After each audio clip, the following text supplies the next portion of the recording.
Très bien.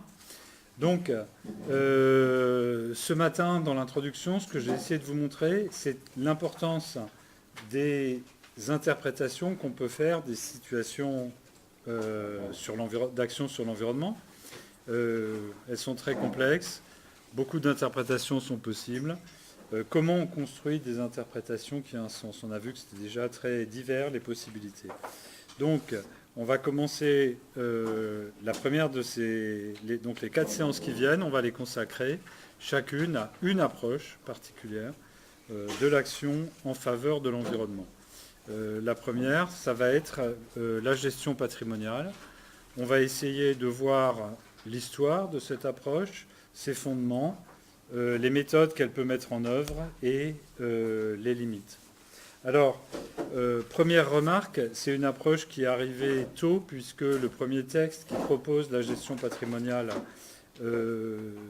date de 1976. Je vais y revenir dans un instant. C'est une approche qui est centrée sur la gestion en biens communs. Et si je la présente là, c'est pas tellement pour qu'elle soit encore aujourd'hui extrêmement répandue, mais c'est parce qu'elle ressemble beaucoup à beaucoup d'autres approches qui sont centrées sur cette idée de gestion en bien commun. Donc je vais prendre celle-là comme illustrative. Je prends celle-là parce que j'ai choisi comme parti pris dans ce cours de prendre des théories françaises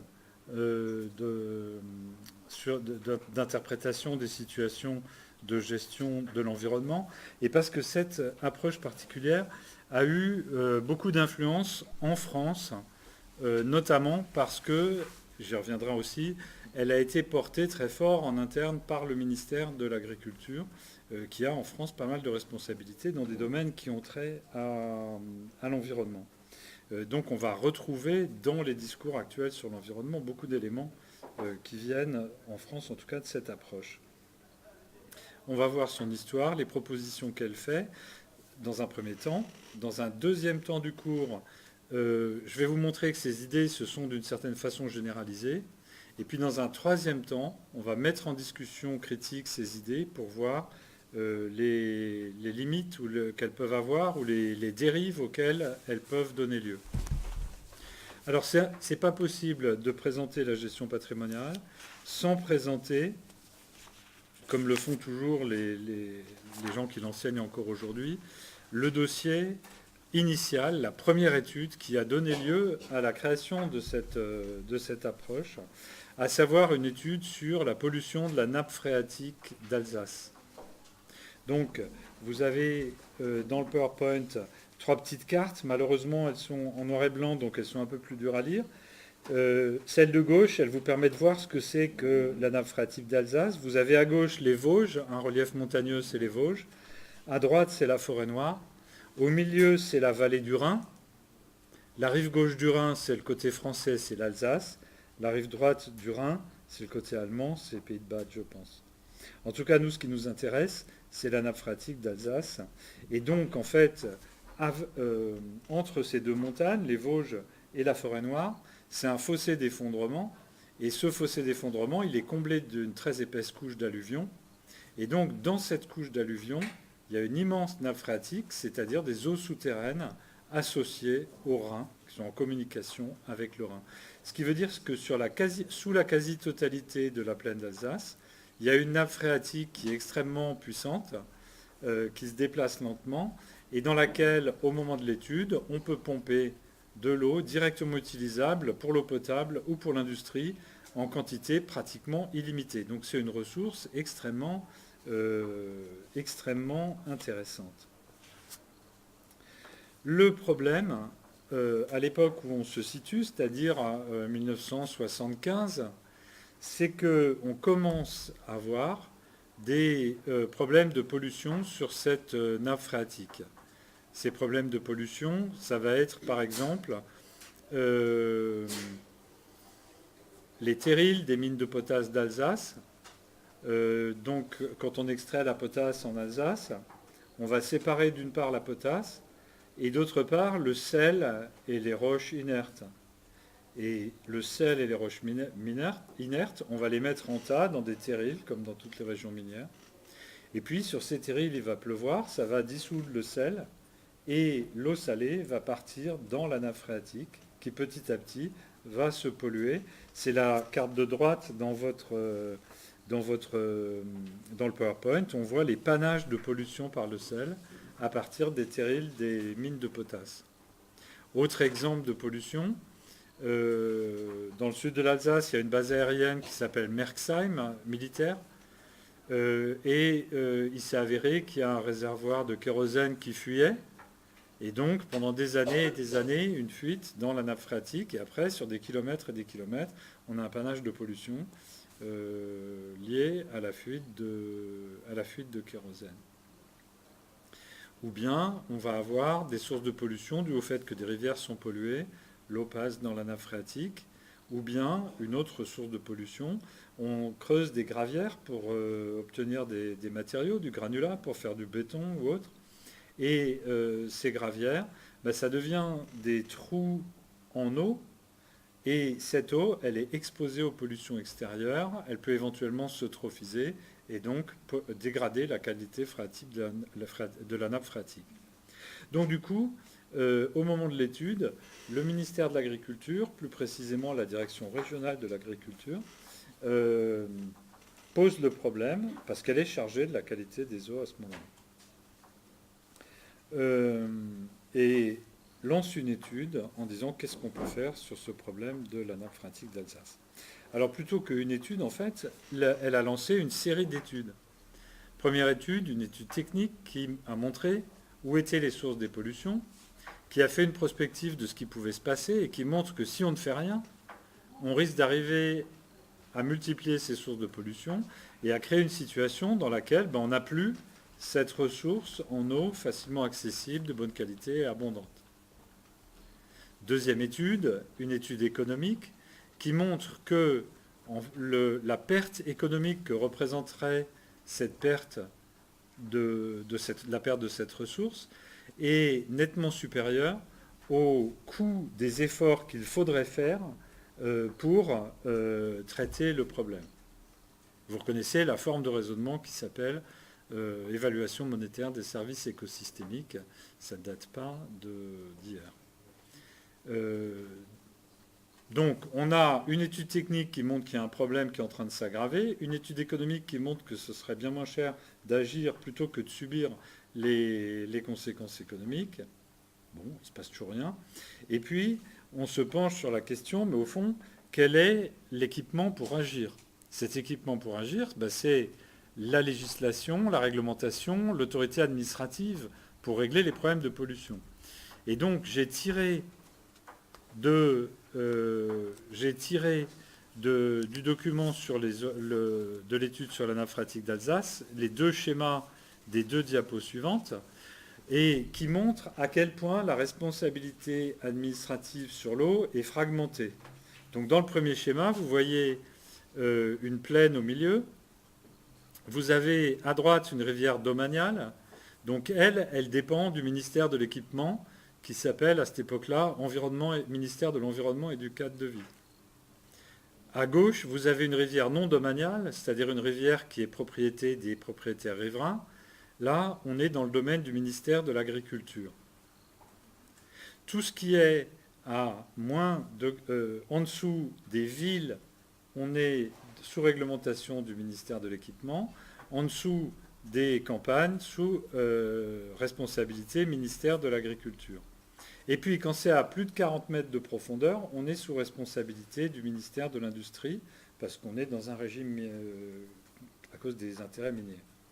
Donc, ce que vous voyez, c'est qu'il y a déjà 3 administrations qui sont chargées de gérer les déclarations sur des installations qui vont prendre de l'eau. Et puis, le schéma suivant, il nous dit, voilà, il en va de même, mais la répartition n'est pas la même pour la police de l'eau, c'est-à-dire pour ce qui va sur les autorisations de déversement ou les infractions sur les déversements de pollution. Alors là, le ministère de l'Industrie devient compétent à partir de 10 mètres. Dans les unités urbaines, c'est toujours le ministère de l'Équipement, Agriculture, Environnement, Agriculture.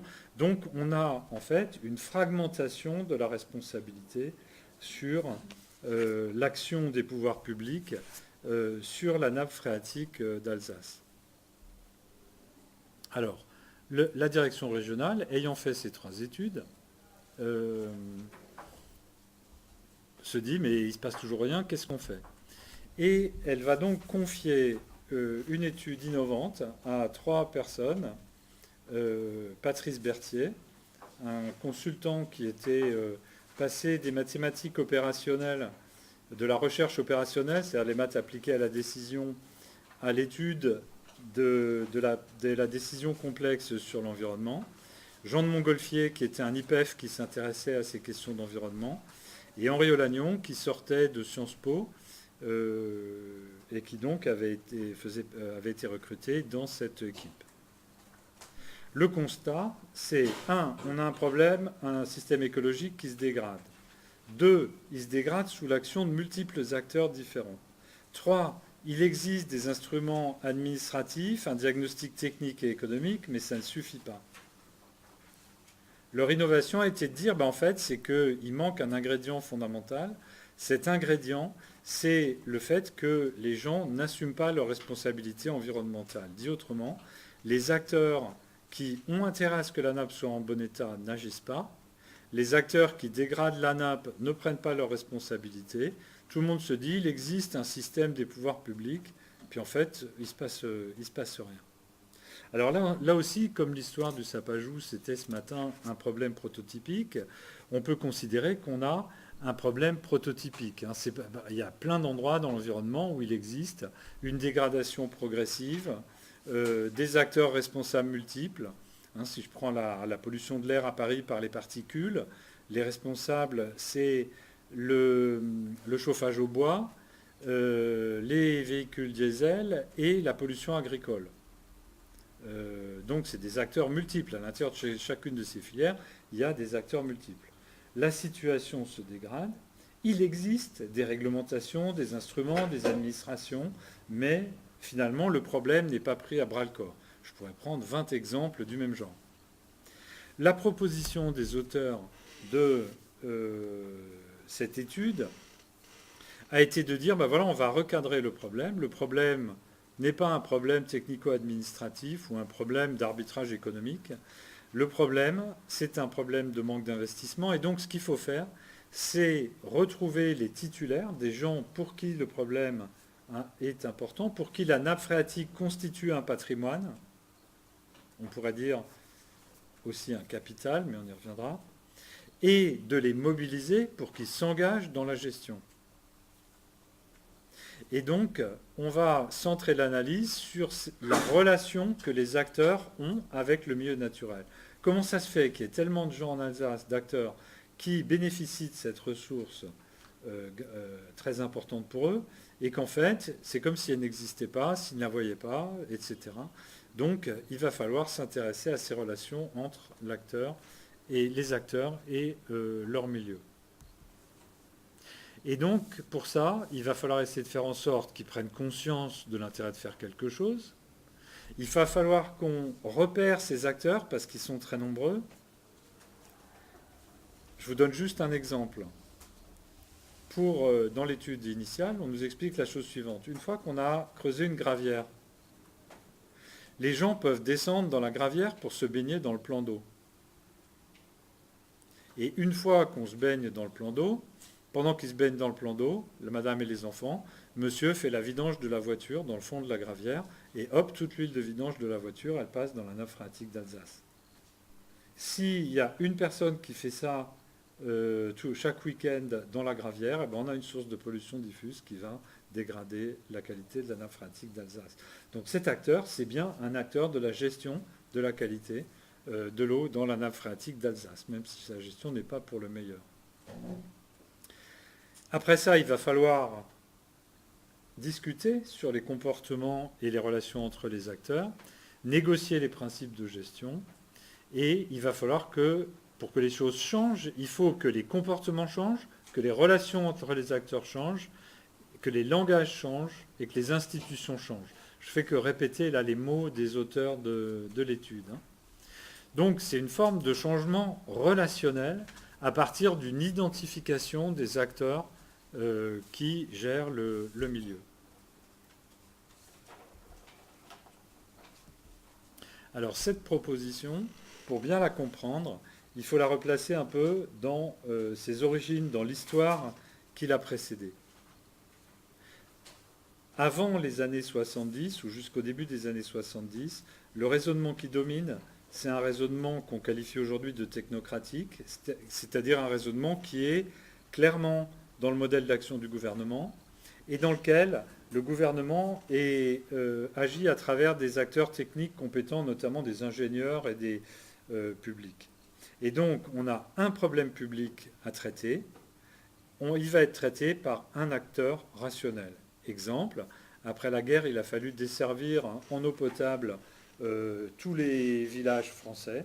Eh bien, le ministère de l'Agriculture, à travers les ingénieurs du génie rural, des eaux et des forêts, a conçu un énorme système technique avec les châteaux d'eau, l'adduction d'eau potable, etc., pour arriver à régler ce problème d'adduction en eau potable. Même chose pour les autres problèmes techniques. On a l'État comme un acteur rationnel qui choisit la meilleure solution pour mettre en place une solution à un problème. La difficulté, c'est qu'on arrive au début des années 70 à un moment où ce qui résout les problèmes pour l'un crée des problèmes pour les autres. Et à ce moment-là, ça devient plus compliqué. Et deux des auteurs de cette étude ont travaillé sur cette question dans l'optique du multicritère. Voilà leur histoire, je pense qu'elle est extrêmement utile.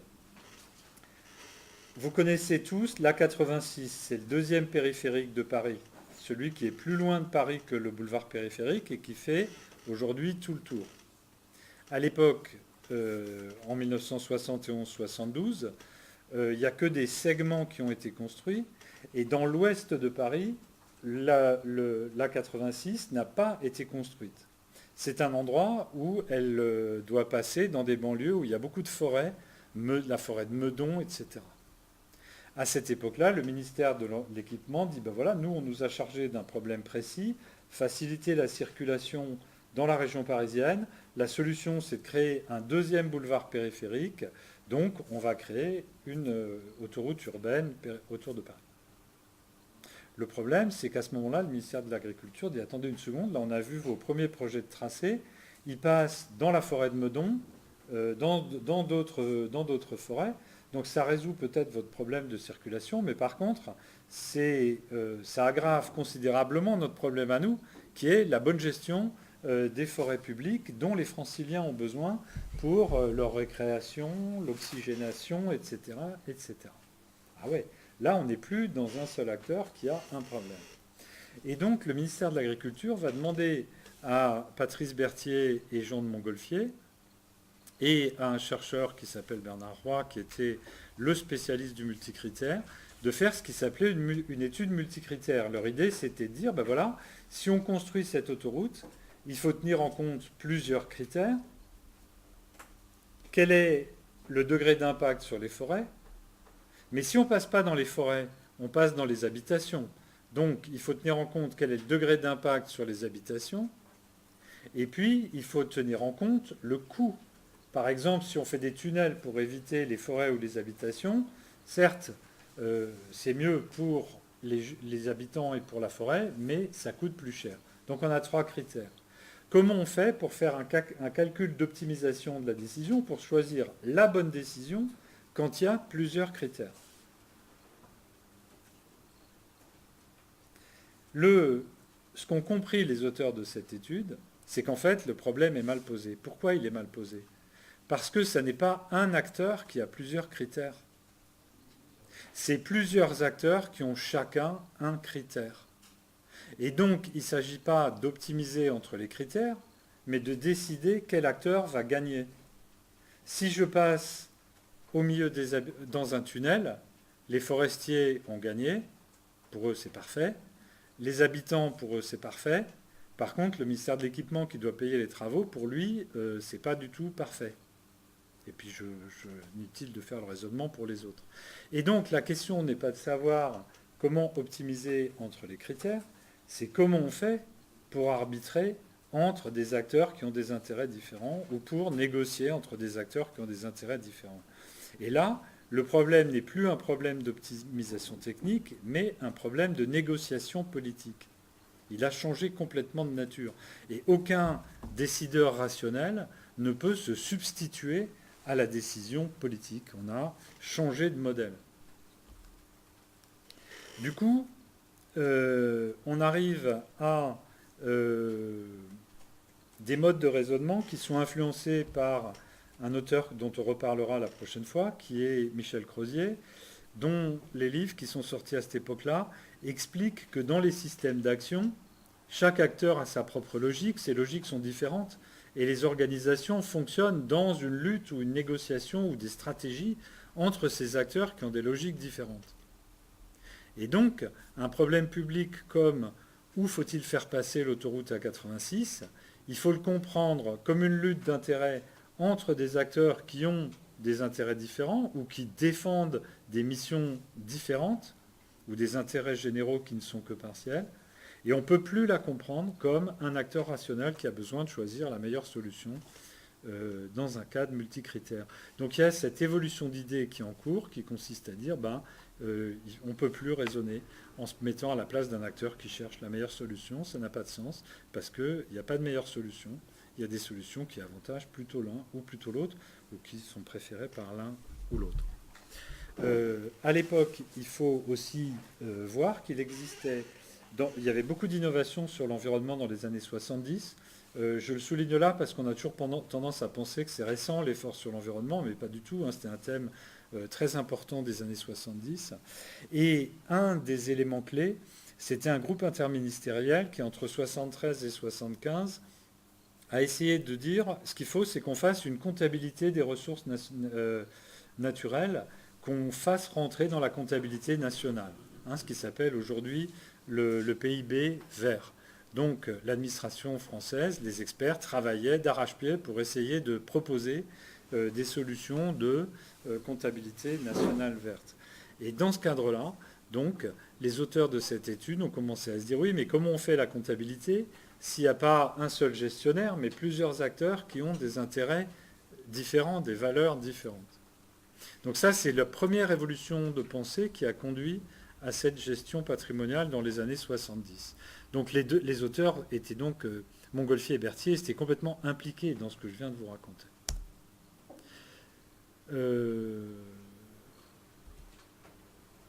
Deuxième antécédent,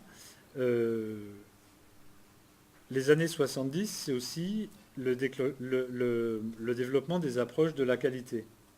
Dans les entreprises, dans les années 50 et 60, on était aussi sur des propositions de gestion qui étaient entièrement rationalistes, qui consistaient à dire l'organisation est une machine, ce qu'il faut c'est tout optimiser, les procédures, les procédés, l'évaluation des salariés, etc., pour arriver à une gestion optimale.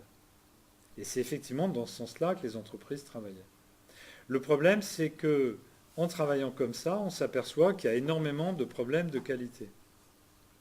Des pièces mal tournées, des voitures mal montées, etc.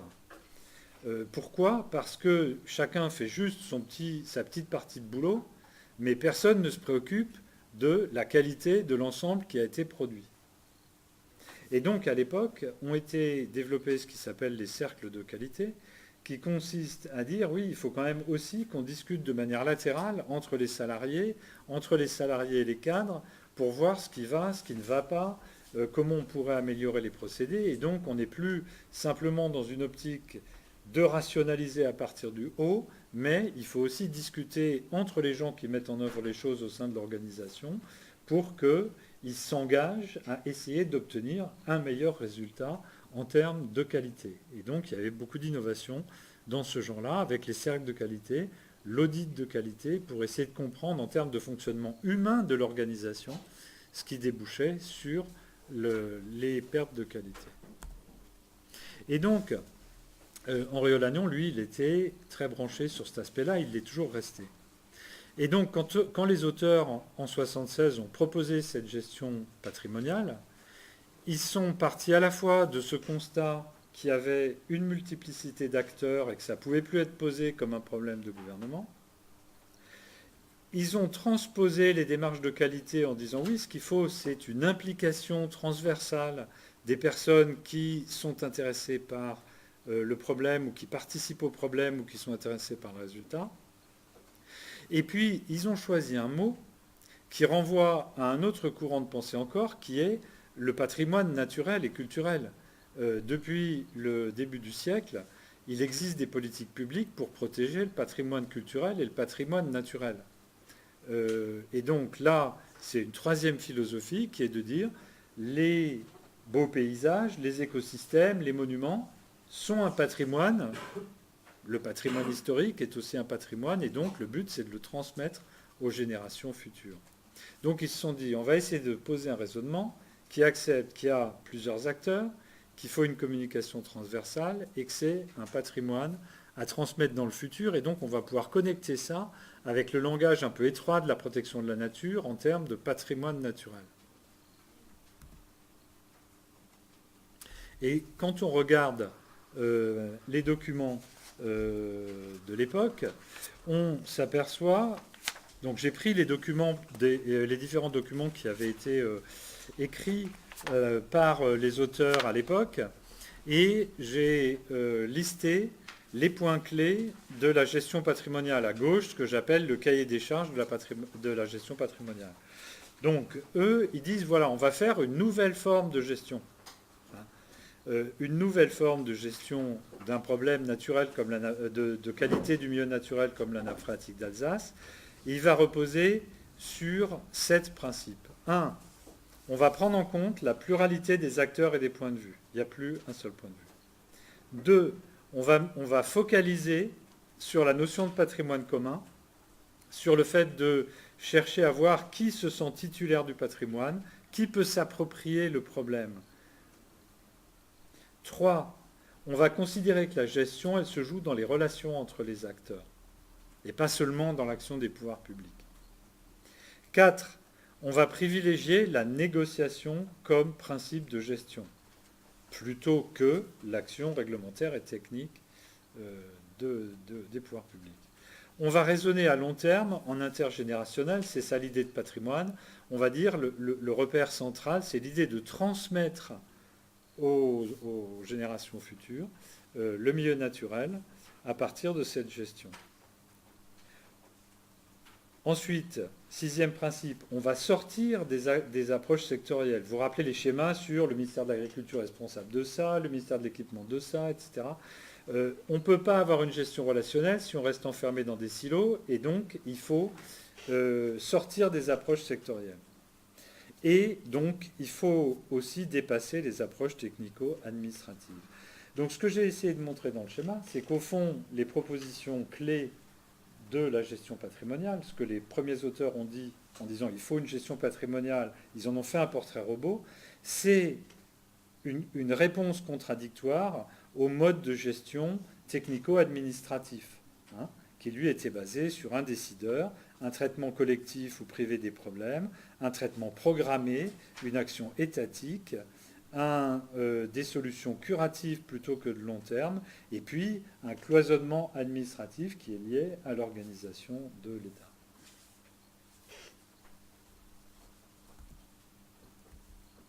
Alors, peut-être qu'on peut faire une première phase de discussion.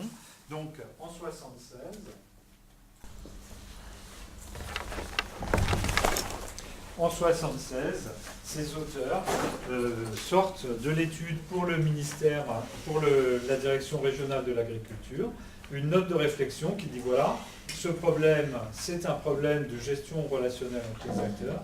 Et nous, on pense qu'il y a énormément de problèmes d'environnement qui sont de la même forme et donc qui devraient être abordés de la même manière que ce qu'on propose là. Et on propose des principes qu'il va falloir maintenant explorer. Ils disent voilà dans quelle direction il faudrait aller pour une bonne gestion des systèmes écologiques.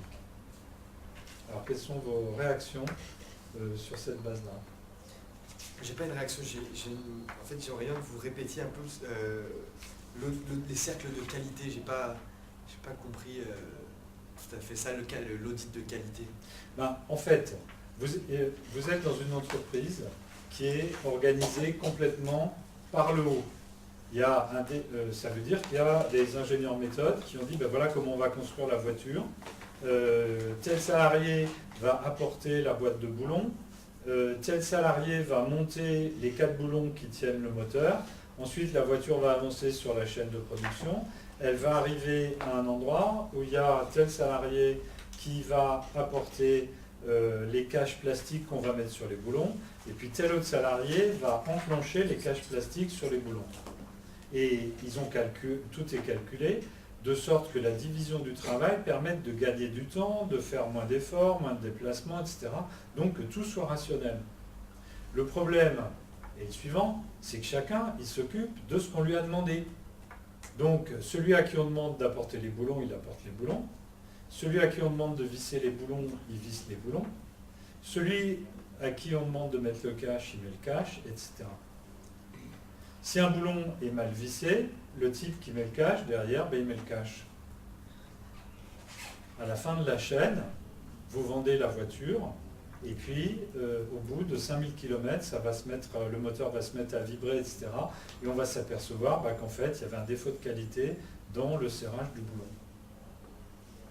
Dans un système d'organisation où chacun a une mission unique, si on ne met pas un contrôleur en permanence derrière ce salarié, il n'y a aucune raison que les gens ne laissent pas passer, surtout s'ils ont une prime au rendement ou un truc de ce genre-là. Si votre boulot c'est de mettre des caches, quel intérêt vous avez à venir dire attention, il y a un problème, la pièce, par exemple, le type qui a apporté les boulons, il y avait un boulon qui était fissuré dans le batch du boulon.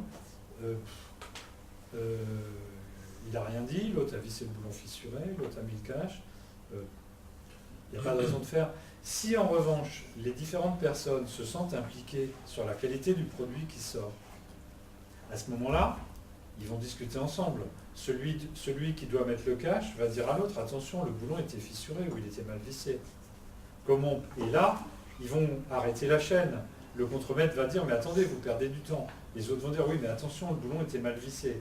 Et là, pour avancer, il va falloir créer un cercle de discussion dans lequel les ouvriers puissent discuter avec l'encadrement en disant, attention, il y a tel et tel problème qui se posent, qui font des défauts de qualité, et on va en discuter de manière transversale.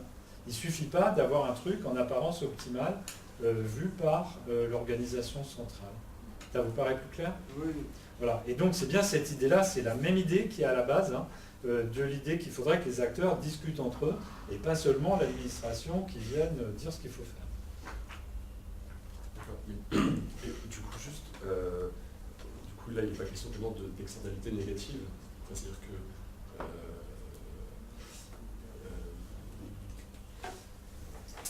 que là, on part en fait là c'est l'exemple de l'industrie. Et là, dans l'exemple de l'industrie, sur les questions de réflexion sur la qualité, c'est sur les questions de la conception du produit en tant que tel. Ça ne va pas être tellement sur la construction de voitures qui peut entraîner des problèmes d'embouteillage, des problèmes de pollution, etc. En fait, la question est très bonne. Du point de vue de l'ouvrier qui serre les boulons, le fait qu'il y ait un boulon fendu et un problème à 500 km de là, un an après, quand un automobiliste utilisera la bagnole, pour lui c'est une externalité. Dans un cadre d'organisation purement rationnelle, lui, ça ne va pas l'impacter. Donc la notion d'internalité et d'externalité, elle dépend du périmètre du système. Et justement, l'idée là est de dire, chaque acteur qui a un impact sur la nappe phréatique d'Alsace, il faudrait qu'il soit dans une relation avec les autres acteurs qui fassent que pour lui, ce n'est pas une externalité, mais quelque chose qui est interne à une communauté de gestion. Je reprends le monsieur qui vidange sa voiture dans la gravière. Pour lui, s'il ne raisonne qu'à son échelle, l'huile de vidange qui va partir dans l'eau et qui va arriver dans le captage d'eau potable à côté, c'est une externalité. Mais si vous le mettez en relation dans le cadre d'un collectif de gestion ou d'une communauté de gestion avec les habitants du village, le captage d'eau potable, etc., à ce moment-là, c'est plus une externalité. C'est-à-dire qu'on va se poser la question de la qualité du produit final qu'est l'écosystème dans les mêmes termes qu'on peut se poser la question de la qualité du produit final qu'est une automobile. Et donc l'idée est bien de transposer le raisonnement qui est de dire on est tous engagés dans le fait de faire un produit global qui est une automobile.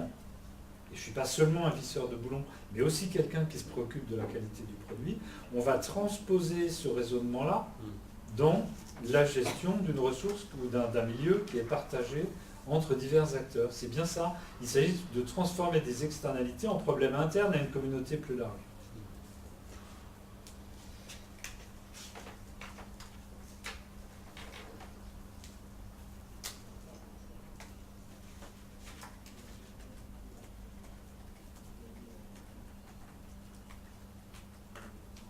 D'autres remarques, d'autres questions? Ou tout est clair?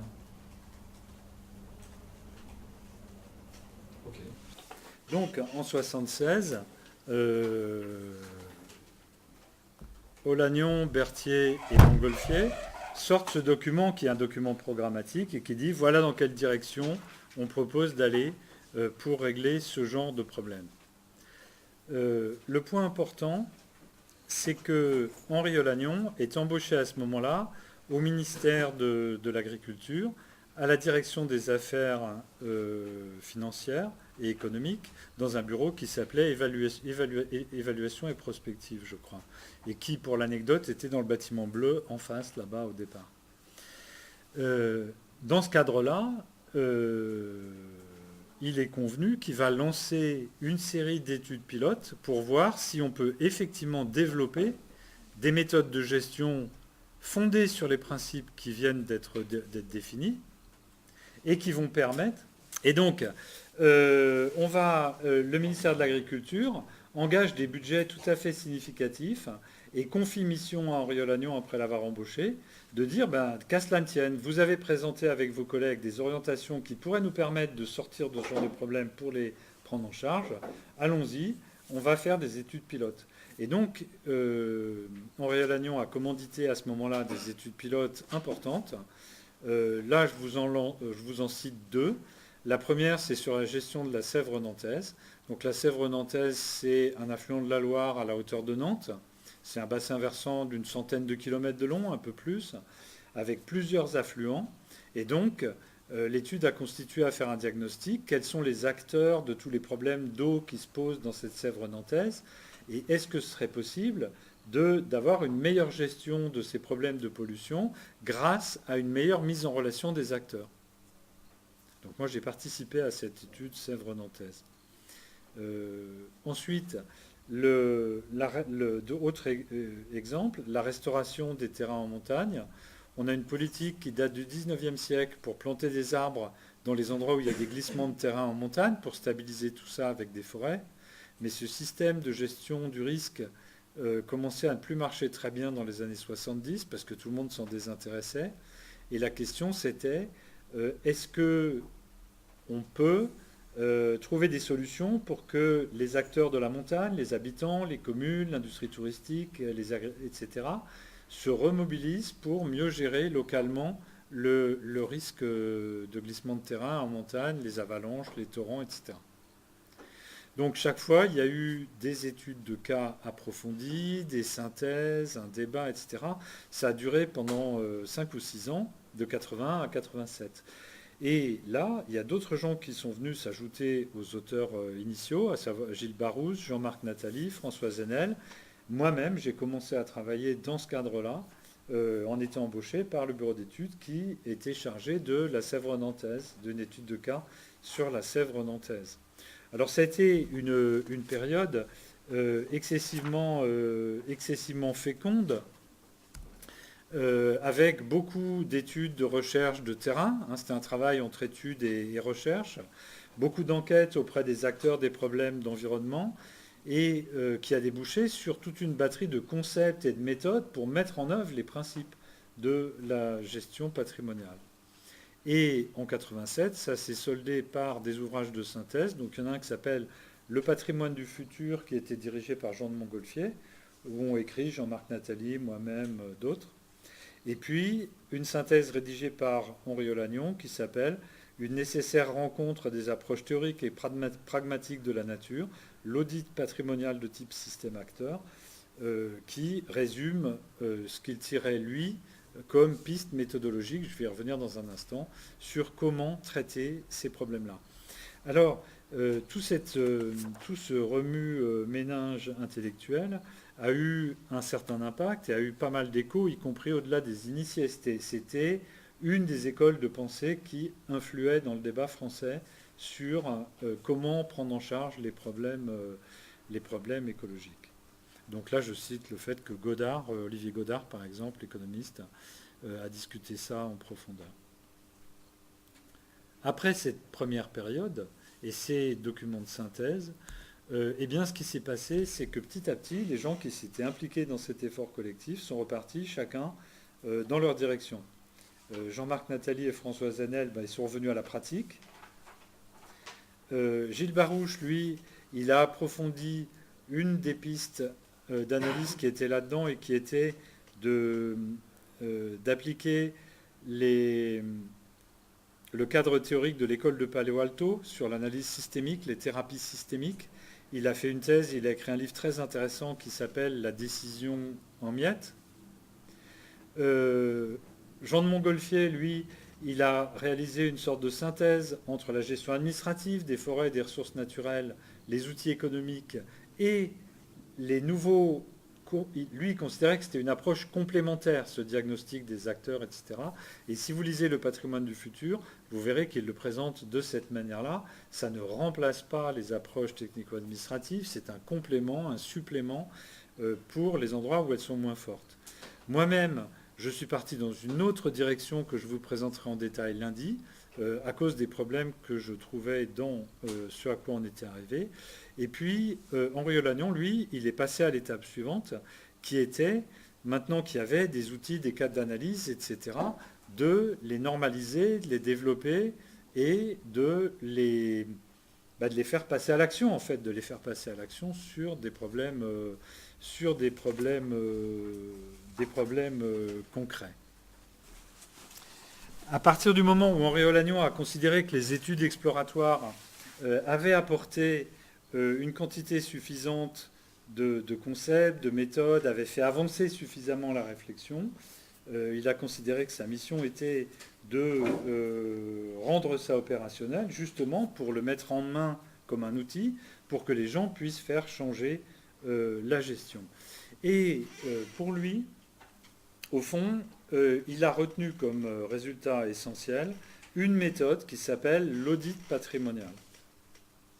Pour lui, c'était ça, la traduction en pratique de ces principes d'analyse qu'on a vus tout à l'heure.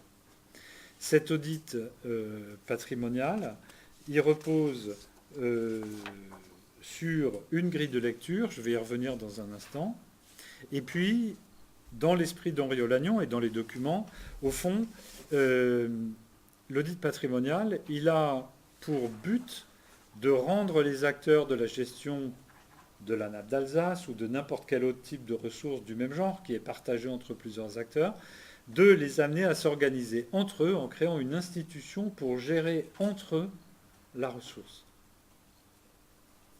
Pour gérer relationnellement la ressource. Et ça, il a appelé l'institution patrimoniale. Donc ça, c'est la colonne vertébrale de ce qu'il a retenu de cette exploration. Ensuite, il s'est demandé comment faire pour répandre la méthode. Et il s'est inspiré des approches d'audit en disant, au fond, quand on fait dans un audit, quand vous achetez un audit de qualité ou quand vous achetez un audit financier, ce que vous achetez, c'est une prestation de quelqu'un qui est qualifié pour une procédure d'enquête, un mode d'enquête, une manière d'interroger la situation. Et donc, il s'est dit, ce qu'on va faire, c'est former des gens qui ont une manière d'étudier les problèmes qui va permettre de les mettre en gestion de biens communs en suivant les méthodes de l'audit patrimonial. Et donc, à cette époque-là, il est passé du ministère de l'Agriculture à AgroParisTech. Maintenant, il est devenu professeur à AgroParisTech. Il a pris sa retraite il y a 2 ans, je crois. Et donc, là, sa mission est devenue, je vais former des étudiants qui ont envie de devenir auditeurs patrimoniaux, ils vont avoir un savoir-faire codifié, reconnu et certifié sur une manière d'enquêter sur les acteurs, la situation, et la manière de leur faire prendre conscience qu'ils pourraient gérer en commun de manière plus efficace. Et donc, c'est une démarche qui ressemble à celle de l'audit qualité ou de l'audit financier. Quand vous embauchez un auditeur, il a souscrit, il a des méthodes bien précises, toujours les mêmes pour tous les auditeurs financiers, il a souscrit à une déontologie, etc. Donc, il s'est inspiré de cet aspect-là pour ça. Alors, qu'est-ce que c'est qu'un audit patrimonial ? Ça commence par un commanditaire, c'est-à-dire quelqu'un qui dit oui, on a un problème. On a un problème de gestion de qualité d'un milieu naturel. Par exemple, ce n'était pas un audit patrimonial, mais si on se reposait aujourd'hui le problème de la nappe d'Alsace, on dirait, ben voilà, il y a un commanditaire qui dit j'ai un problème avec la nappe d'Alsace. Il va faire appel à un auditeur certifié, donc qui a appris un ensemble de méthodes, toujours les mêmes, codifiées. Les deux vont passer ensemble un contrat d'intervention. Et ce contrat d'intervention, il va être guidé par une déontologie cadrée.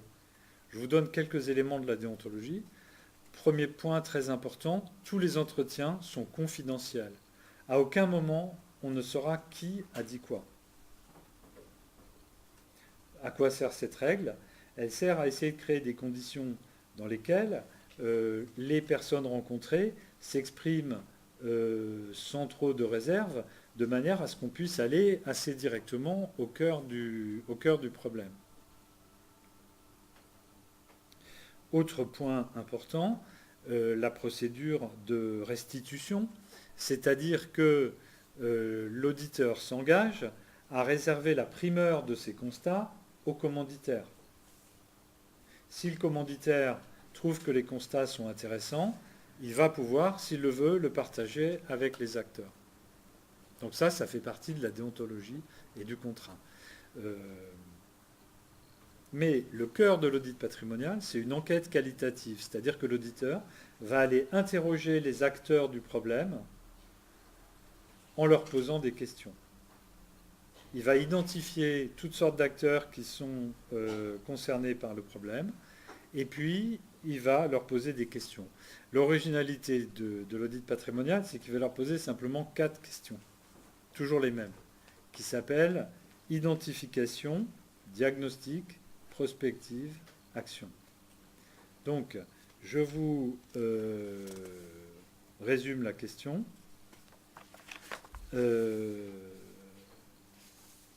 La question de l'identification, c'est, pour vous, en quoi consiste le problème ?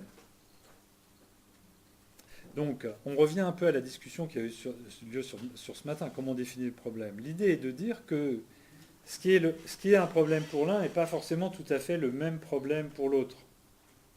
Et même, un même phénomène peut constituer un problème différent pour différents acteurs. Je prends un exemple. Imaginons que le commanditaire dise « il y a trop de cervidés dans la forêt Trucmuche. Donc c'est pas bon pour la reproduction des arbres et pour la forêt. » Ok, l'auditeur patrimonial, il va aller interroger plein d'acteurs qui ont à voir avec la forêt Trucmuche. Donc il va aller demander par exemple au chasseur, vous identifiez comment le problème ? Alors le chasseur va dire, ouais, trop de cerfs, non, ça c'est pas vraiment un problème.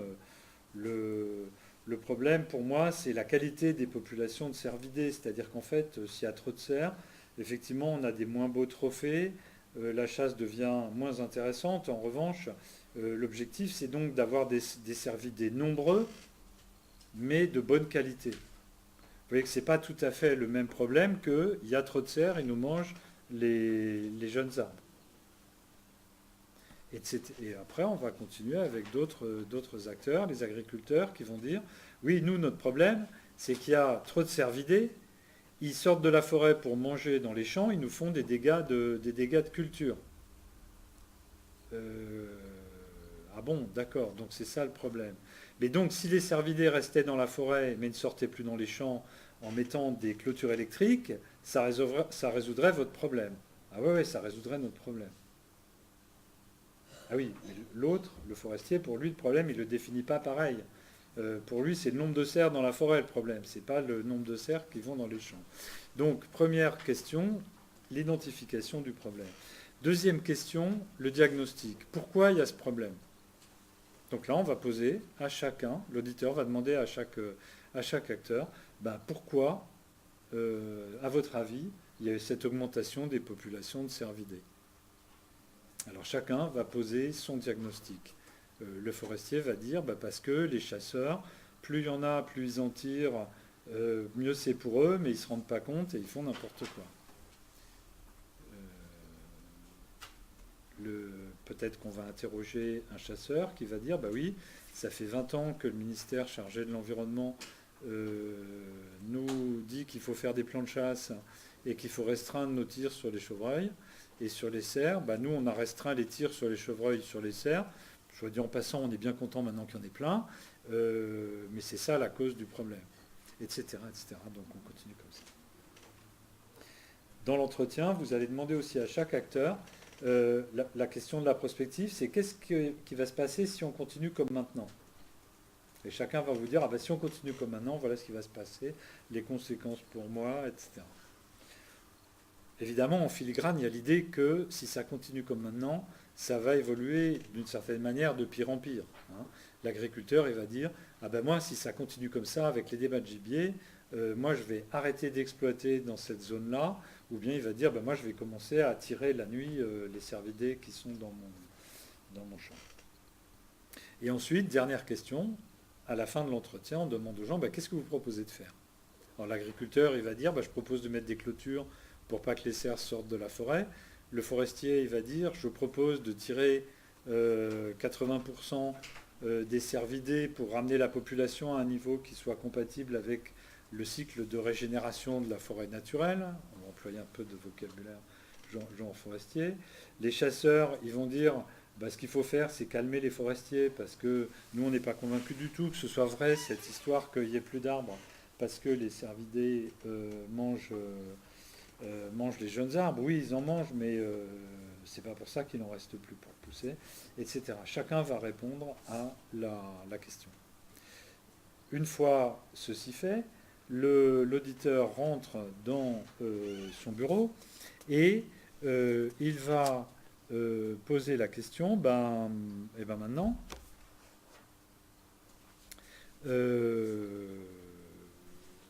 qu'est-ce que je retire de tout ça? Alors, là, c'est un point clé de la méthode. La phrase d'Auriol-Agnon, c'est l'auditeur et son équipe vont faire surgir de l'ensemble de ces expertises une expertise d'ensemble. Alors, il faut traduire, et c'est ce que je vais faire. D'abord, pourquoi il parle de l'ensemble de cette expertise? Parce qu'il considère que chaque personne interrogée est un expert. Et qu'on peut mettre tous les experts sur le même niveau. Personne n'est plus expert du chevreuil en forêt tel qu'il pose des problèmes aux forestiers que le forestier. Personne n'est plus expert sur le chevreuil dans le champ qui cause des dégâts que le chasseur. Pour revenir à la nappe phréatique d'Alsace, personne n'est plus expert sur la vidange de voiture pendant la baignade de la femme et des enfants que le type qui vidange sa voiture pendant que madame et les enfants se baignent. Donc le raisonnement est très simple. Celui qui fait est expert. Tous sont experts. Et par choix, on considère qu'il n'y a pas une hiérarchie des expertises, c'est-à-dire que même les profanes sont aussi experts sur ce qui les concerne eux. Si je vous demande qu'est-ce qui est bon pour vous pour le petit déjeuner, dans cette optique-là, vous êtes expert de ce qui est bon pour vous pour le petit déjeuner. Pourquoi? Parce que l'expertise, elle va avec la responsabilité réelle, l'engagement et la pratique. Si je vous dis, mais non, la professeure Intel, nutritionniste à la Salpêtrière, c'est elle qui est experte sur ce qui est bon pour toi au petit déjeuner.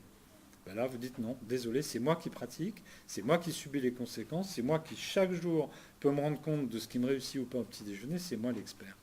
Donc là, l'ensemble des expertises, ça veut dire tout le monde est expert et on va partir de l'idée que chaque entretien est en fait une expertise qui dit voilà le problème, voilà les causes, voilà ce qui pourrait se passer, voilà les actions qu'on préconise. Et donc ensuite, à partir de ces expertises, évidemment, elles sont fragmentées. C'est bien ça tout le problème. Donc il faut, si on peut, arriver à une expertise d'ensemble, c'est-à-dire à une compréhension du problème, de sa nature, de ses causes, de ce qu'on pourrait faire, à une compréhension du problème qui dépasse les perceptions de chacun des acteurs ou des experts, selon qu'on veut la manière dont on veut le dire. Et donc, l'espoir de l'audit patrimonial, c'est de dire, en ayant entendu chacun un petit peu coincé voit midi à sa porte, mais nous, une fois qu'on a recueilli tous les points de vue, on peut montrer aux gens que finalement, il y a peut-être un point de vue d'ensemble qui permettrait de dépasser leurs petits problèmes à chacun et de commencer à travailler à une solution commune qui dépasse leur vision un peu fragmentée ou diffractée du problème. Donc ça, c'est l'expertise d'ensemble. C'est l'idée qu'une fois qu'on a vu le dessous des cartes de chacun, on peut peut-être proposer un jeu plus intéressant pour tous que cette fragmentation. Et puis, il faut encore expliquer, en termes de méthode, faire surgir. Comment on passe de l'ensemble des expertises, c'est-à-dire du résultat des entretiens, au rapport d'audit patrimonial, par un surgissement. Et donc ça veut dire quoi? Ça veut dire que cette synthèse, elle est d'ordre essentiellement subjective. C'est-à-dire que c'est l'expérience humaine de l'auditeur qui va lui permettre de dire, là, voilà comment moi je comprends les choses, en homme de bonne volonté ou en femme de bonne volonté. Voilà ce que je perçois et voilà comment je pense qu'on peut prendre un point de vue d'ensemble qui obéit aux préoccupations de tous, mais en les dépassant. Donc il y a une dimension, si vous voulez, subjectiviste, basée sur l'expérience clinique, si on veut, revendiquée. Voilà. Je sens, j'intuite, je fais, et donc je peux dépasser la gestion fragmentée qui serait la cause du problème. L'agriculteur dans son coin, le forestier dans son coin, le chasseur dans son coin. Peut-être qu'on peut avoir une vision du problème qui pour chacun constituerait un recadrage auquel il pourrait adhérer pour se mettre à gérer ensemble. Donc l'auditeur rend son rapport d'audit, encore une fois, et si le commanditaire trouve que c'est intéressant, il peut être diffusé aux acteurs, on peut réunir les acteurs dans l'espoir qu'ils se mettent à résoudre le problème. Là, j'ai mis dans le PowerPoint une citation venue aussi de la thèse d'Henri Olagnan. Le seul titulaire légitime et efficace envisageable est une communauté patrimoniale centrée sur des territoires, des espèces et constituée au niveau de chaque entité naturelle, artificielle et humaine où la biodiversité doit être patrimonialisée pour être prise en charge. Donc, vous voyez que la réponse est très claire à une des questions qu'on a vues ce matin. Comment on se ramène à la situation où il y a un titulaire qui a un problème de gestion clairement identifié dans un cadre où il y a de nombreux acteurs? Pour s'y ramener, c'est simple, il faut arriver à créer une communauté d'acteurs localisés dans un territoire à l'échelle du problème et qui va se saisir du problème. Et pour Henri Olagnan, cette communauté d'acteurs est le seul opérateur légitime possible. Donc vous voyez que c'est une réponse très nette, mais seulement une des réponses possibles, à la question qu'on a posée ce matin. Elle ressemble à la manière dont vous aviez proposé de prendre la question. Et donc évidemment, la proposition, elle est systématiquement de proposer de créer une institution locale, c'est-à-dire une fois que des acteurs disent oui, ça nous intéresserait, maintenant qu'on a vu plus large que notre version fragmentée, d'essayer de mettre en place une gestion en commun, alors on devrait créer une institution pour gérer. Donc, on est parti sur... alors, si vous voulez bien répéter votre question. Oui, alors, c'est que même s'ils sont experts dans chacun dans leur domaine sur les chasseurs et les machins, il y a des fois, il doit y avoir parfois des situations où certains des acteurs ont un intérêt qui est plus important vis-à-vis des intérêts des autres acteurs. Par exemple, les forestiers vis-à-vis des chasseurs, où leur intérêt de protéger la forêt peut être plus important que l'intérêt des chasseurs. Mais plus important pour qui? À partir du moment, pour un chasseur, dans ce cadre-là, ce qui est important, c'est la chasse. Et dans le cadre d'une action environnementale, en fait. Oui, dans le Si cadre on Et pour un chasseur, la qualité de l'environnement, c'est la qualité des populations de gibier. Et pour quelqu'un qui aime voir du gibier, si vous voulez, moi je préfère une forêt où la régénération est moyenne, puisque de toute façon ça va terminer par être coupé par les forestiers pour faire de la régénération avec un raccourcissement des rotations. Tant qu'à faire, moi je préfère avoir des grosses populations de cervidés que j'aime regarder, que je trouve sympas, qui nous font des animaux qui finissent, qui ont une vie sympa, etc. Chacun a une légitimité totale, c'est ça l'idée. C'est qu'il n'y a pas de point de vue de Sirius depuis lequel on peut dire ah ben la forêt c'est plus important que le gibier, qui est plus important que... pour quelqu'un, son activité, la chose à laquelle il est attaché, c'est ça qui est important. Et vous n'avez aucun point de vue depuis lequel vous pouvez dire toi, c'est plus important que l'autre. Ou, on va dire autrement, le seul point de vue dont on peut le dire, c'est un arbitrage politique. Donc là, vous avez une alternative, ou bien vous repassez en mode une autorité politique qui impose un arbitrage, et on sort de la gestion en communauté patrimoniale, ou bien on accepte de dire, maintenant on va négocier les problèmes. Et si on part pour une négociation, on ne peut pas déclarer au départ, à l'avance, que la forêt est plus importante que le chevreuil ou réciproquement. Il y en a un qui dit en disant moi, ce qui est important, c'est qu'il y ait beaucoup de cervidés, et l'autre qui dit moi, ce qui est important, c'est que les cervidés ne broutent pas mes plants. Donc vous voyez, c'est vraiment une question de principe fondamental dans l'analyse et dans cette manière d'aborder le problème, c'est qu'il n'est pas question de déclarer qu'un problème est plus important que les autres. Pourtant, il doit bien y avoir des situations où un problème est plus important qu'un autre. Imaginons que ce n'est pas une forêt, mais c'est une forêt où il y a des choses qui poussent nulle part ailleurs. Et qu'il y a des populations de cervidés qui détruisent ce qui pousse là. C'est quand même plus important de sauver ce truc qui va pousser. C'est plus important uniquement pour l'acteur qui est hyper attaché à cette flore originale. Je prends un exemple très simple, le développement du palmier à huile en Indonésie.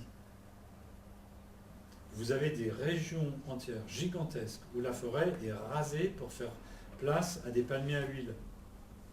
Pour les gens qui font ça, c'est plus important d'avoir des palmiers à huile. Pour vous, ce serait plus important de garder de la forêt et des orangs-outans. C'est tout, c'est radical. Il n'y a pas de point de vue qui permettrait de dire ah oui, objectivement, c'est plus important. Non, c'est pas vrai. Il y a pas. Donc il y a un moment, il faut une autorité qui soit capable de trancher en disant là, vous avez tort et eux ont raison, on va protéger plutôt les animaux qui vivent là plutôt que votre palmieri. Le problème, alors bien sûr, ça c'est une autre solution, c'est le paradigme du gouvernement. Il y a un tout petit problème avec ça, c'est qu'il faudra encore s'assurer que cette autorité tranche dans le sens que vous voulez. C'est pas sûr, quand on regarde la manière dont les choses marchent vraiment. Et donc aujourd'hui, quand vous voyez le débat politique en France, il y a une montée très forte des pulsions autoritaires dans les discours de gauche, aussi un peu de droite, mais de droite ça fait plus longtemps, mais c'est moins fort en ce moment. À gauche, ça fait moins longtemps, mais c'est plus fort en ce moment.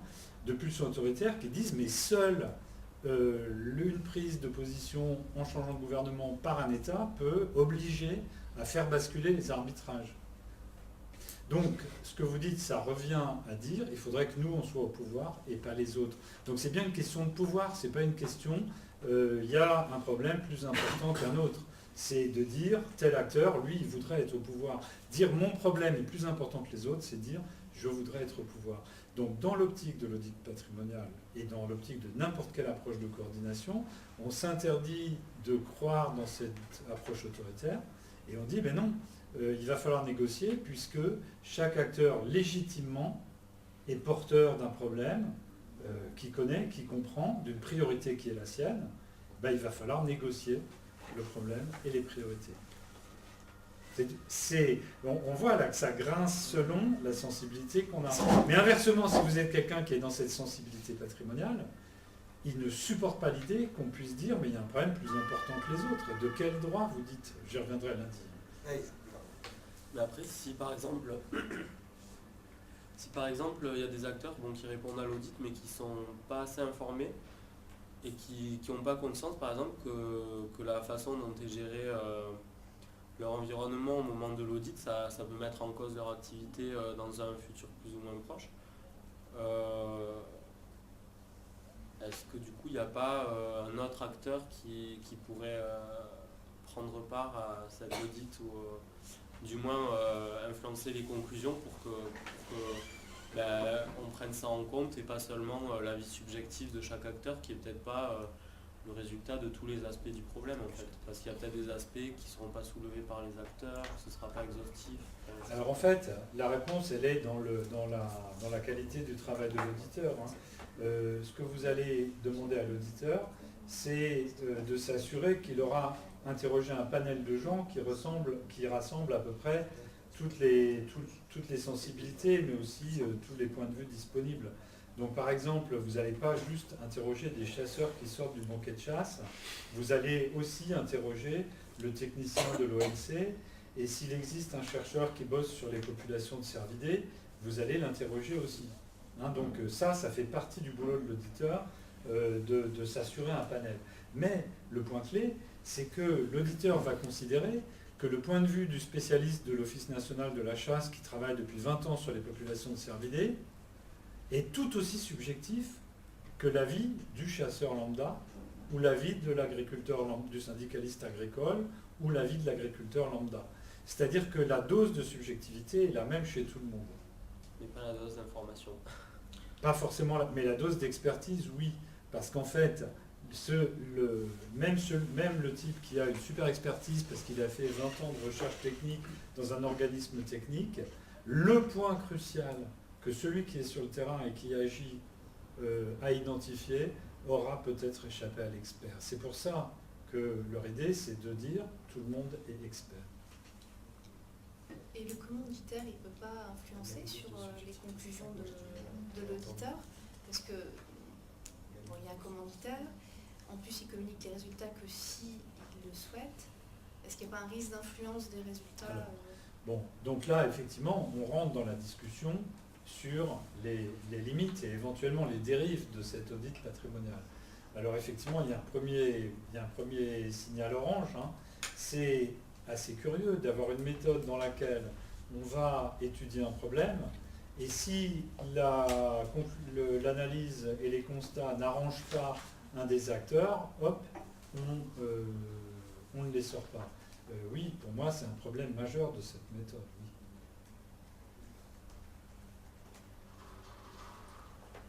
Aussi, je me demandais peut-être que des fois, il y a des facteurs qui sont cachés. Enfin, par exemple, si on prend une forêt ou un écosystème qui va avoir une influence sur la qualité de l'air, la forêt, par exemple, elle a un intérêt sur l'air. Est-ce que c'est un intérêt qui peut être...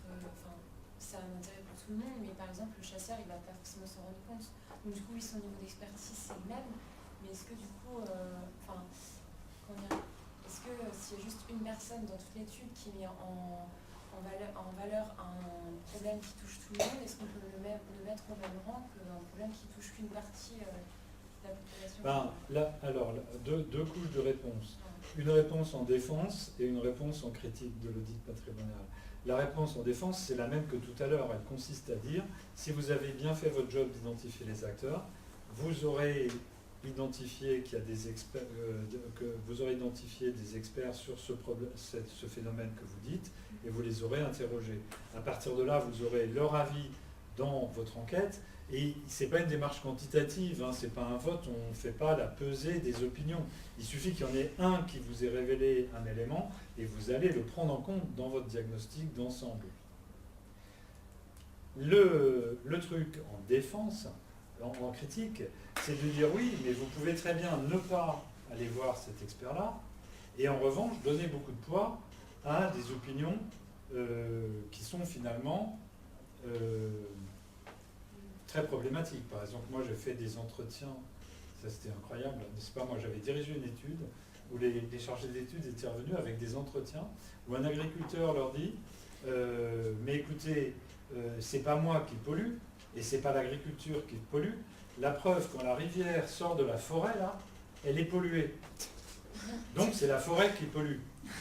Sans tenir compte, évidemment, du fait qu'avant de passer dans la forêt, la rivière, elle avait passé dans d'autres plaines agricoles. Donc si effectivement, vous n'interrogez que des gens qui ont ce genre d'analyse, ben, vous arrivez à donner un diagnostic qui est finalement mensonger. Donc il y a une possibilité, il y a à la fois une possibilité de censure et une possibilité de manipulation dans l'analyse. Et puis, on sent bien dans vos réactions, il y a quand même un malaise qui est causé par le fait qu'on met au même niveau toutes les expertises. Un spécialiste de la dynamique de population animale et un agriculteur sur les chevreuils, c'est quand même difficile, quoi.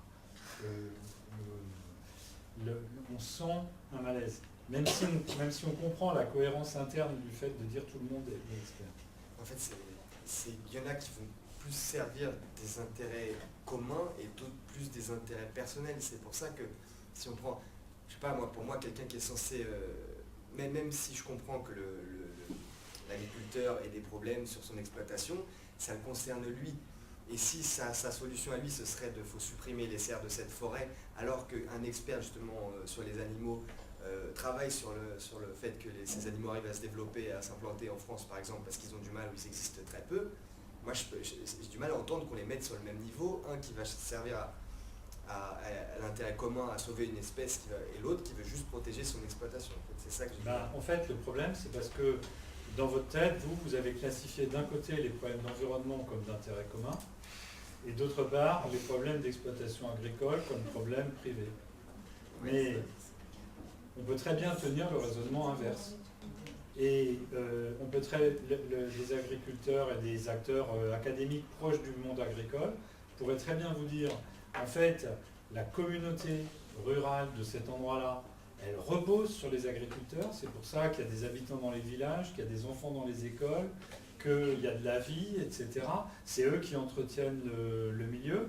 Donc l'intérêt commun, c'est de soutenir l'agriculture. Et là, il y a des égoïstes que ça amuse d'aller regarder les cerfs le soir et qui viennent essayer de casser la construction de l'intérêt commun de cette communauté rurale avec leur lubie égoïste d'environnementaliste. J'entends. Je fais l'avocat du diable. Hein. Mais vous voyez, la notion du commun, et donc l'idée est de dire, là, est-ce qu'on peut, si on veut faire sortir dans un cadre comme ça du commun, il faudrait qu'on trouve un commun qui soit commun pour les deux camps. Parce que sans ça, c'est facile de dire on est pour le bien commun, pour l'intérêt général. D'autres remarques à ce stade ? Cette approche, elle n'est pas... C'est pas l'unique approche, elle est valable, en partie valable pour certaines situations, mais ce n'est pas pour toutes les situations forcément. Parce que on va voir après, j'imagine, d'autres approches, Voilà, d'autres approches. Mais voilà.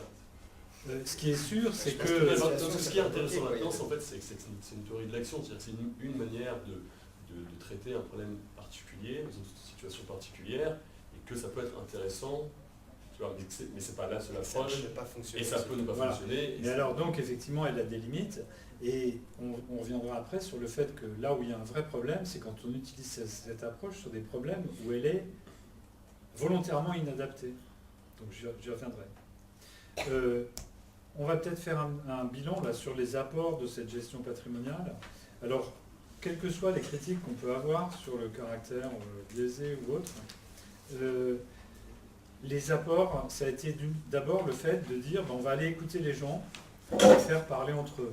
À une époque, je vous rappelle qu'on est dans les années 80 là au départ, à une époque où on est surtout dans le cadre où les pouvoirs publics mandatent des experts pour voir quelle est la meilleure solution à un problème. Et puis il y a aussi un apport intellectuel très important qui est de montrer, enfin il y en a beaucoup, mais je vais souligner un, qui est le suivant. En fait, ces études des années 80, elles ont montré qu'on était dans une forme d'impasse entre un mode de gestion ouvert parcellisé, c'est-à-dire on a des filières différentes qui sont chargées de problèmes différents, filière agricole, filière forestière, filière environnementale, filière sociale, filière etc. etc.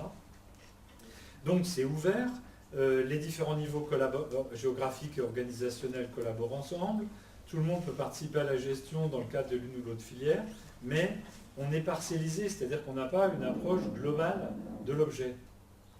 Et puis, on avait des approches anciennes, disons au siècle précédent, au 19e siècle, 18e siècle, qu'on peut appeler autarcique unitaire, c'est-à-dire qu'à l'échelle d'un village, les gens étaient obligés de se débrouiller ensemble parce qu'il n'y avait pas des gros outils techniques de l'État pour résoudre leurs problèmes, etc. Et donc, ils étaient bien obligés de discuter ensemble pour résoudre leurs problèmes ensemble. C'était autarcique parce que c'était fermé sur l'extérieur de la communauté, mais unitaire parce que les gens étaient obligés de se mettre d'accord entre eux sur les problèmes et les solutions. Et donc, le diagnostic, c'est de dire qu'avec la modernisation des années 50, 60, 70 en particulier, on arrive à une situation où on a un peu neutralisé, si on veut, l'autarcique unitaire, c'est-à-dire la capacité des gens à prendre en charge leurs problèmes par eux-mêmes de manière communautaire, mais on a mis en place des systèmes ouverts parcellisés qui, exactement comme dans le problème de la qualité pour les voitures, laissent plein de problèmes de qualité, en particulier font une mauvaise gestion des écosystèmes et des ressources. Donc toute la question, c'est de se demander, est-ce qu'on peut arriver à un mode de gestion qui soit à la fois ouvert, sur des filières longues, des supports techniques, des institutions à divers niveaux géographiques, mais qui permettent quand même de recréer une cohérence, une unité à l'échelle de l'écosystème. Alors, l'approche patrimoniale, elle se présente comme une réponse, mais en fait, plutôt qu'une réponse vraiment complète, elle met surtout le doigt sur le problème et elle propose ses méthodes, ses questions. Je conclurai aussi en disant que on est bien dans une approche qui propose de développer le bien commun en alternative au bien public, qui est celui géré par les pouvoirs publics, ou au bien privé, qui est celui géré par les particuliers. Donc on reviendra sur cette idée dans la deuxième partie de la série. Alors, avec le tableau suivant, en fait, dans le premier tableau, j'avais montré les documents de 1976, comment les principes de base de la gestion patrimoniale étaient complètement en contradiction avec les principes de la gestion technico-administrative qui dominaient à l'époque. Mais aujourd'hui, on a 40 ans de recul. Quand j'ai fait la diapo il y a 10 ans, il y avait 30 ans de recul, mais aujourd'hui, il y a 40 ans de recul. Aujourd'hui, qu'est-ce qu'on peut penser de ces principes ? Vous ne l'avez pas dit, mais ils ont quelque chose de banal. L'idée qu'il y a des acteurs multiples et des points de vue multiples, je ne pense pas que ce soit pour vous une idée nouvelle. Et c'en est au point, à mon avis, qu'aujourd'hui, pour vous, quand on vous propose un problème complexe, votre premier réflexe est de dire quels sont les points de vue multiples. Pourquoi ? Parce qu'il y a eu une révolution dans la manière de comprendre ces problèmes publics, notamment parce qu'aujourd'hui, les médias les présentent toujours comme ça. Et c'est pour ça que je parle de Cavada. Je pense que beaucoup d'entre vous ne se rappellent même pas qui c'est. C'est un des premiers journalistes qui a eu une émission sur les problèmes publics dans lequel il mettait autour de la table tous les acteurs qui avaient des points de vue différents.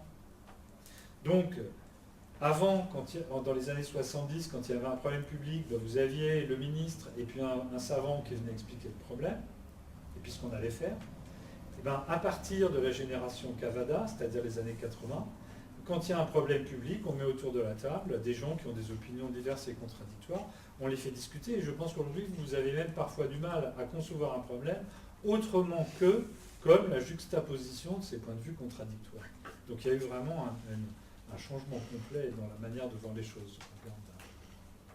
Deuxième point, sur cette notion de bien commun, d'appropriation de titulaires des ressources, etc.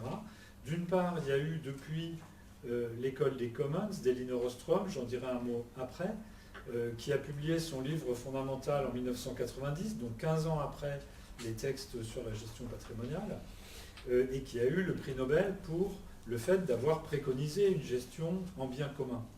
Et puis, beaucoup d'anthropologues ont montré ces gestions en bien commun. Donc en 1976, c'était quelque chose de pionnier. En 1990, c'était la grande innovation. Et aujourd'hui, c'est devenu complètement mainstream. Ensuite, la notion qu'il faut une conception relationnelle et évolutive de la gestion. C'est-à-dire qu'on ne peut pas programmer de manière rigide, mais qu'il faut programmer de manière adaptative. Ça a été défendu en 1978 pour la première fois dans un livre excellent qui s'appelle Adaptive Environmental Assessment and Management par Holling, un livre qui a eu un impact absolument gigantesque et qui fait qu'aujourd'hui, l'idée d'une gestion adaptative et d'une gestion qui s'inscrit dans la relation entre les acteurs est aussi devenue une forme de quelque chose d'évident. Privilégier la négociation comme principe de gestion. Depuis le début des années 90, la concertation, c'est le leitmotiv sur l'environnement, et donc c'est devenu aussi une évidence. Il faut mettre tout le monde autour de la table, on l'entend à satiété. Raisonner à long terme, à l'époque, c'était innovant. En 1987, c'était le thème clé du rapport Brundtland sur le développement durable, qui a eu tellement d'impact. Et donc, gérer pour les générations futures, c'est devenu aussi une composante, disons, du discours dominant sur l'environnement. Sortir des approches trop sectorielles, c'est la gestion intégrée, le développement durable. On ne va pas traiter séparément les questions environnementales, économiques et sociales. Donc là aussi, le discours a évolué énormément dans cette direction. Et puis le fait de dépasser les approches technico-administratives, là je me permets de plaisanter un peu, est devenu le discours même des administrations. C'est-à-dire quand vous écoutez un ministère, très souvent, il est là à vous dire c'est formidable, on a une approche qui n'est pas du tout administrative du problème, on va dépasser ça dans la transversalité en faisant un plan partenarial, etc. Donc en fait, c'est un peu bizarre cette séance parce que j'essaie de vous montrer que une manière de poser les problèmes qui a été une grande rupture et une innovation dans un certain contexte et qui, vu après, ce type d'approche a eu une telle influence qu'aujourd'hui, c'est devenu des idées dans lesquelles on baigne en permanence. Voilà. Donc, les idées pionnières de 1976 sont devenues un discours dominant des années 95-2005. Oui, vous vouliez intervenir. Oui, du coup, j'ai deux choses de réflexion, mais il faut dire que c'est dominant, c'est vrai. Après, en France, c'est pas non plus un pays scandinave comme c'est pas non plus l'Allemagne, où il y a une vraie culture de la négociation. Donc, certes, c'est vrai que c'est dans le discours un peu général, mais il y a quand même c'est pas non plus vain de parler de ces choses-là. C'est un peu ma première réflexion. Oui, je suis d'accord. C'est-à-dire que ça a été influent, mais c'est des idées qui sont passées. Ça ne veut pas dire qu'elles sont du passé, mais en tout cas, on peut dire qu'elles ont été très répandues. Oui, il y a encore du boulot. Je suis d'accord avec vous, il y a beaucoup de boulot. Il y a beaucoup de boulot. Et non, justement sur la question de la création d'une institution locale, on ne peut pas trop parler du coup, mais c'est en fait aussi beaucoup là-dessus que, je ne sais pas, qu'il y a des choses à faire, c'est-à-dire que comment s'inscrire après cette institution locale pour faire parler les différents acteurs entre eux. Alors, en fait, là aussi, ce qu'on peut dire, c'est que depuis le début des années 90, cette création d'institutions locales de concertation pour la gestion, c'est devenu un des outils majeurs de l'action. Vous prenez la loi sur l'eau, qui doit dater de 92, qui a créé les communautés locales de l'eau. Donc en France, maintenant, les petits bassins versants, ils se gèrent sous la houlette d'une communauté locale de l'eau, dans laquelle on rassemble tous les acteurs. Et cette idée de rassembler les acteurs dans cette communauté pour faire une gestion concertée, elle vient de ces mouvements de pensée qui ont montré les limites de la gestion administrative et qui ont dit il faut créer des institutions de gestion locale. Et sur plein de problèmes, il y a la même chose sur les forêts. Il y a des plans régionaux de gestion des forêts avec des comités consultatifs régionaux, etc. Cette création de comités de consultation, elle a été généralisée. Alors c'est vrai que si vous posez la question à Aurélien Lagnon, il va vous dire c'est jamais fait exactement comme on l'avait prévu avec l'audit patrimonial, donc c'est pour ça que ça ne marche pas complètement. Donc, dont acte. Mais en tout cas, l'idée, il faut mobiliser les acteurs de la gestion, il faut qu'ils discutent entre eux pour recréer une dose de cohérence entre eux et de négociation à l'échelle locale, c'est devenu quand même un leitmotiv de la gestion environnementale. Par exemple, la directive européenne Natura 2000, elle crée des zones dans lesquelles on s'engage à avoir un certain niveau de protection de la biodiversité.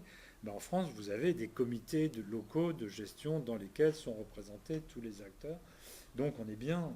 Comment dire, il y a eu aussi, c'est pas que les idées, il y a eu aussi une mise en place concrète très importante de choses qui sont inspirées par ça.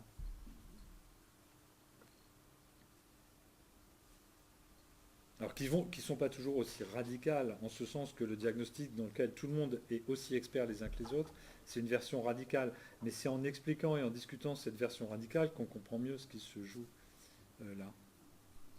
D'autres remarques ou questions? Donc on va faire la pause alors si vous voulez bien.